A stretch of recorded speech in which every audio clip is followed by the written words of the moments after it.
Студенттер көптен бері физиология мен подфиз туралы видео түсіргім келіп жүреді. Соны бастап жатырмын. Өз методикаммен өзім түсіндіріп көрем. Мысалы универде апайлар түсіндірген ұмытып қаламыз ғой. Думаю, мен үйреткен нәрсе сендерде мәңгілік қалады десе. Бүгін мен ас қорыту жүйесінің реттелуінің физиологиясын түсіндіремін. Студенттер барлығымыз білеміз, что барлығын нерв жүйесі реттейді ғой. И логично, что ас қорыту жүйесінде нерв жүйесі реттейді. Бірақ нерв жүйесінен басқа ас қорыту жүйесін гормондар реттеп отырады. Яғни гормондар басқарады. Қандай гормондар, қалай басқарады, соны түсіндіретін болам, кеттік. Ас қорыту жүйесінің физиологиясында 3 гормон маңызды. Ас қорыту жүйесін бастап береді. Яғни осылар бастайды, жүргізеді, барлығын гормондардан басталады. Ас қорыту жүйесін 3 гормон басқарады. Секретин, гастрин, холецистокинин. Жазып алдыңыздар ма? Секретин, гастрин, холецистокинин.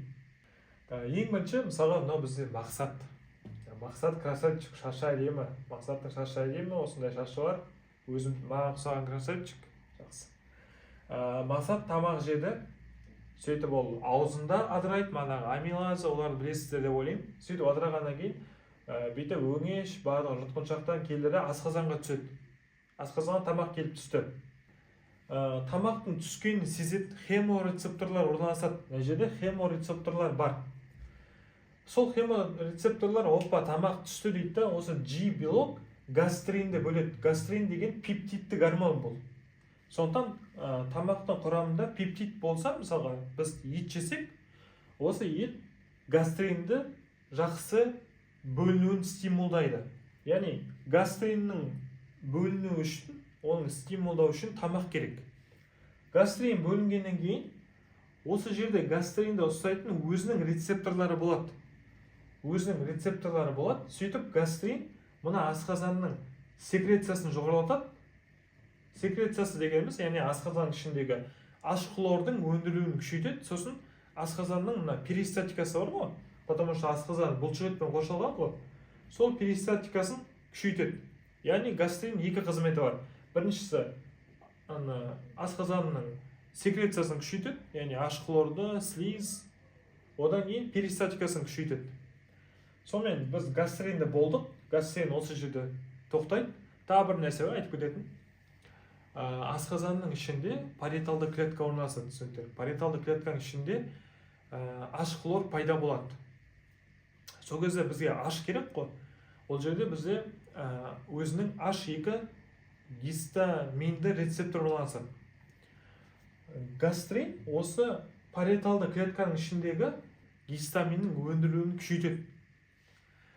Гистамин ол манағы секрецияға қатысады тоже. Түсінікті ма? Түсінікті деп ойлаймын.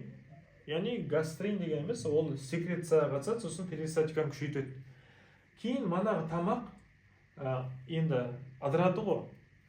Пепсин келді, манағы тұз қышқылы барлығының көмегімен адыраған тамақ бұлай 12 ішекке қарай түседі.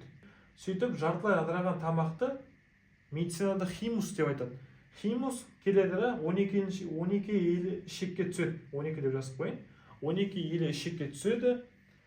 Түскеннен кейін, опа, 12 ішектің хеморецепторлары оны сезеді. Сөйтеді да, мына секретинді бөледі. Міне, 2 деп қойын, секретин 2. Секретинді бөледі. Потому что 12 ішектің құрамында осы секретинді бөлетін клеткалар орналасады. Не үшін секретинді бөледі деп сұрақ қояды, ертең айтады ғой. Не үшін секретинді бөледі? Потому что манағы нәрсе бізде асқазаннан келіп түскен нәрсе ол қышқыл ғой. Қышқылды нәрсе да, потому что ашқылор, манағы пепсин, соны сілтіге айналдыру үшін секретин керек. Секретин барады да, мана ұйқы безінің ішіндегі манағы сілтіге бай бикарбонатты сок болады. Соны 12 ішектің ішіне құюын стимулдайды. Сөйтіп ұйқы безі бикарбонаты мол сокты, айтқанда сұйықтықты 12 ішектің ішіне құяды. Сөйтіп химус, мана ащы химус уже сілтінің арқасында более щелочной, яғни сілтіге айналады. Түсінікті ма? Потому что 12 елшектің іші асқазан сияқты андай қалың емес та, ол тесіліп кетуі мүмкін. Сөйтіп ана химусты залалсыздандыру үшін бізге ұйқы безін бикарбонатты бөледі. Бөлгеннен кейін бір жағынан ол манағы ұйқы безінің өзінің заты бар ғой, манағы майда тұрататын, белокта тұрататын, көмірсуде тұрататын ферменттер бар ғой, соның жұмысына да ыңғайлы, өте ыңғайлы болып келеді. Щелочной среда. Екі гормонды түсінікті болды деп ойлаймын. Егер түсініксіз болса, қайтадан бір тексеріп қарап жібер, бір қайталап алып. Келесі бізде ХЧГ гормоны тоже 12 шектен бөлінеді. ХЧГ гормонының әсері ол мына өт қышқылын 12 шекке құюын стимулдайды. Яғни ХЧГ бөлінеді да өт қабындағы өттің 12 шекке бөлінуін стимулдайды. Сөйтіп өт барады, мана химустың ішіндегі майды ыдыратады. Эмульгация деп айтады оны. Сөйтіп барынша мына жерде ыдырайды, мына тамақ ұзақ уақыт ыдырайды. Еще мына секретин мына 12 шектің перистатикасын төмендетеді. Потому что ыдырап алу керек қой. Барынша ыдырау керек 12 шектің ішінде. И сөйтіп ол ары қарай мақын шекке кетеді, аш шекке кетеді. Аш шекте манағы сіңіріледі.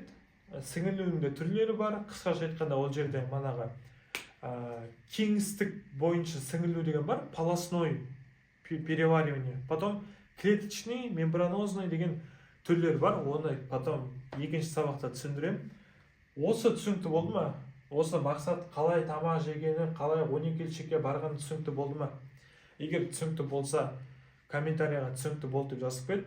Мен сол кезде оппа деймін да, екінші бөлімді түсірем. Мә, шаршап қалдым ғой.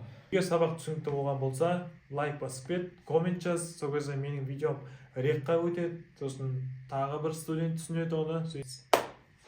Сүртетін ағайды.